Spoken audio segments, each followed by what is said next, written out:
Well, I've been troubled for the last several years by the wave of legislation that we've seen in states all over the country trying to restrict in one way or another any discussion in schools about gender and sexuality, whether it's censorship of library books or like Florida's Don't Say Gay law and many others that have swept the country. And then after I retired recently and moved back to Iowa, where I had worked for quite a while, and we have friends, I was really dismayed to see that Iowa had passed its own bill to that effect, that affects K through 6 students. And the legislature right now is working really hard and quickly to extend a ban on discussing sexuality and gender identity all the way through high school.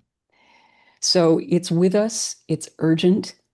Um, and the thing that I think is especially important to notice is that the people who are making the arguments for these bills are all saying that what we need to do in schools is focus on academics, and that really talking about gender and sexuality just doesn't, it's just extra, it's taking up time, and it's not helpful.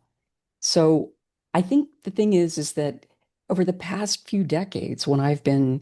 conducting historical research on the history of sexuality and gender in schools, it just struck me that at the very core, at the very fiber of the core fiber of schooling, sexuality and gender have been very powerful agents. They're really essential to how schools have been built and structured and functioned this whole time. And it seemed really odd to me that we should be, or that legislators or others would be so insistent on not even examining this force that has been so much a part of how schools have come to be the way that they are. So this book is a way of taking a look at that.